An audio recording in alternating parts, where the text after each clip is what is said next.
നമസ്കാരം, എല്ലാവർക്കും എൻ്റെ യൂട്യൂബ് ചാനലിലേക്ക് ഹാർദവമായ സ്വാഗതം. ഞാൻ ഡോക്ടർ വിനയൻ ചിന്നക്കരയാണ്. അപ്പോൾ ഇന്ന് പറയാൻ പോകുന്നത് അനിഴം നക്ഷത്രത്തിൻ്റെ പൊതുഫലത്തെക്കുറിച്ചാണ്. അപ്പോൾ അനിഴം നക്ഷത്രം, അതിൽ ജനിച്ച ഓരോ ആളുകളുടെയും അവർക്കുണ്ടാകുന്ന ഗുണദോഷ ഫലങ്ങളെയും ആ നാളിൻ്റെ സ്വഭാവത്തെയും കുറിച്ചാണ് പറയുന്നത്. നിങ്ങൾക്ക് ഈ വീഡിയോ ഇഷ്ടമാണെങ്കിൽ ലൈക്ക് ചെയ്യുകയും ഷെയർ ചെയ്യുകയും ചെയ്യുക. അപ്പം അനിഴം നക്ഷത്രത്തിൻ്റെ നക്ഷത്ര ദേവത എന്ന് പറയുന്ന മിത്രനാണ്.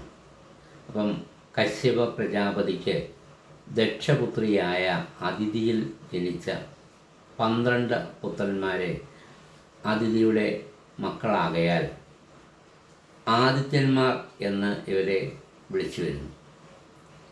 ആ 12 പേരിൽ ദ്വാദശാദിത്യന്മാർ എന്നാണ് അവരെ വിശേഷിപ്പിക്കുക. അതിലൊരാളാണ് മിത്രൻ.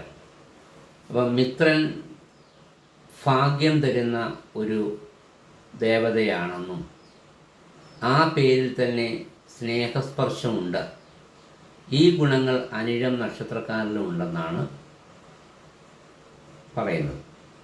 ഈ നക്ഷത്രത്തിൽ ജനിച്ചാൽ ശരീരശോഭയും കീർത്തിയും ഉണ്ടാകും.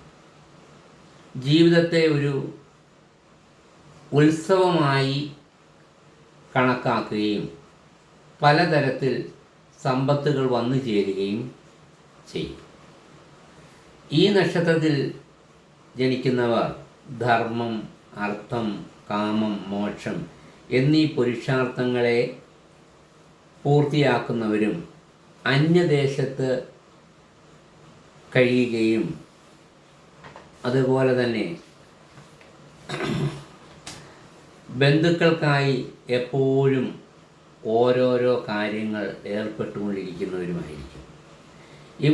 ഇവരിലെപ്പോഴും നല്ല വാക്കുകൾ ഓതുന്നവരും ധനമുള്ളവരും കീർത്തിയുള്ളവരുമൊക്കെ ആയിരിക്കും. അധികമായ വിശപ്പും ദാഹവും ഉള്ളവരും ദയയുള്ളവരും ധാർമ്മികമായ ജീവിതം നയിക്കുന്നവരും ശ്രേഷ്ഠന്മാരുമായിരിക്കും ഇവർ. ഈ നാളിൽ ജനിക്കുന്ന സ്ത്രീകളാണെങ്കിൽ നല്ല സുഹൃത്തുക്കളും ബന്ധുക്കൾ ഉള്ളവരും അഹങ്കാരം സ്വല്പം പോലും ഇല്ലാത്തവരും പ്രസന്നമായ മനസ്സുള്ളവരും ലളിതമായ വേഷവും ആഭരണവും അണിയുന്നവരും ഭർത്താവിൽ സ്നേഹം ഉള്ളവരും ആയിരിക്കും ഈ നക്ഷത്രത്തിൽ ജനിക്കുന്ന സ്ത്രീകൾ. ഈ നാളിൽ ജനിച്ചാൽ അതിശയമായ കർമ്മകുശലതയും നല്ല പരിശ്രമശീലവും ഉണ്ടെങ്കിലും പ്രവൃത്തിയുടെ ഫലം അനുസരിച്ച് അവരിൽ ഒന്നും കാണുകയില്ല.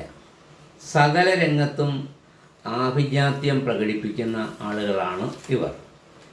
എന്നാൽ ഉദ്യോഗ ജീവിതത്തിൽ വളരെ ശോഭിക്കും. അധികാരികളുടെ പ്രീതി സമ്പാദിക്കും.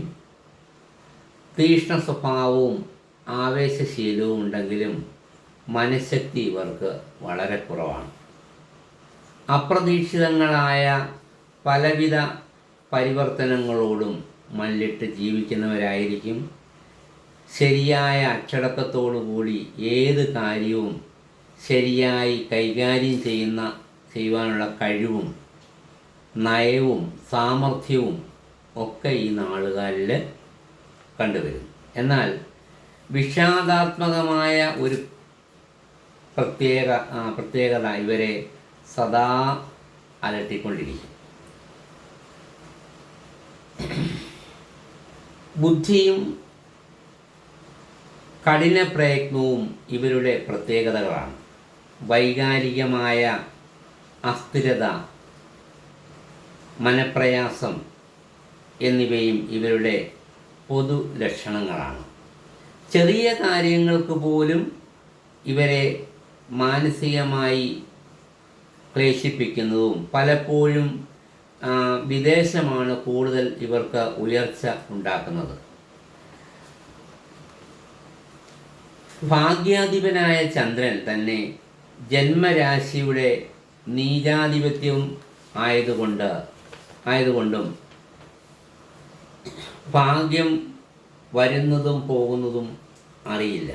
മനപ്രയാസം പിന്തുടർന്നിരുന്നാലും അതിനെയെല്ലാം അതിജീവിച്ച് മുന്നോട്ട് പോകുവാനുള്ള തൻ്റെടവും ആർജവവും ഇവരിൽ കാണാം. കർമ്മമേഖലയിൽ ശോഭിക്കും. ചിലപ്പോൾ ഏറ്റവും കഠിനമായി മനസാക്ഷിയില്ലാതെ പെരുമാറാനും ഇവർക്ക് കഴിയും. ഇപ്പോൾ അതായത് ഈ നക്ഷത്രം, ഈ അനിഴം നക്ഷത്രത്തിൻ്റെ അനിഴം നക്ഷത്രം എന്ന് പറയുമ്പോൾ തന്നെ ഇത്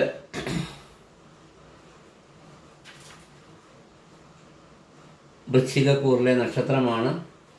ആ വൃശ്ചികക്കൂറിന് ഇപ്പോഴത്തെ സമയം, വൃശ്ചികക്കൂറിന് ഇപ്പോൾ കണ്ടകശനിയുടെ കാലം കൂടിയാണ്.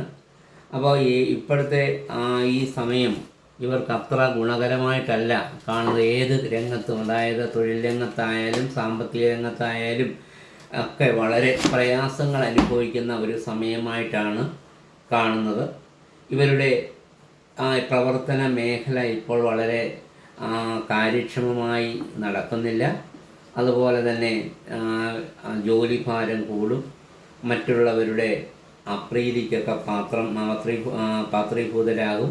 അതുപോലെ ബിസിനസ് രംഗത്തൊക്കെ നിൽക്കുന്ന ബിസിനസ്സൊക്കെ അത്ര നല്ല രീതിയിലൊക്കെ നടന്നുകൊണ്ടിരുന്ന ബിസിനസ്സിനൊക്കെ ഇപ്പം വളരെ കോട്ടം തട്ടിക്കൊണ്ടിരിക്കുന്ന ഒരു സമയമാണ്. അത് ശനിയുടെ ഈ കണ്ടകശനിയുടെ സമയമായതുകൊണ്ടാണ്. അയ്യപ്പ ക്ഷേത്രത്തിൽ ദർശനം ചെയ്ത അയ്യപ്പന് നീരാഞ്ജനവും നെയ്വിളക്കും കഴിക്കുന്നു, എള്ളുപായസം കഴിക്കുന്നു. ഹനുമാൻ സ്വാമി ക്ഷേത്രത്തിൽ ദർശനം ചെയ്ത ഹനുമാൻ സ്വാമിക്ക് ശനീശ്വര പൂജ കഴിക്കുന്നതും അതുപോലെ തന്നെ നീരാഞ്ജനം നടത്തുന്നതും മഹാദേവന് ജലധാര കഴിക്കുന്നതും പിൻവിളക്ക് നടത്തുന്നതും കൂവളമാല നടത്തുന്നതും ഒക്കെ ഈ ദോഷത്തിനൊരു പരിഹാരമാണ്. അപ്പം നിങ്ങൾക്ക് ഈ വീഡിയോ ഇഷ്ടമായെങ്കിൽ ലൈക്ക് ചെയ്യുക, ഷെയർ ചെയ്യുക. മറ്റൊരു വീഡിയോയുമായി വീണ്ടും കാണാം. നമസ്കാരം.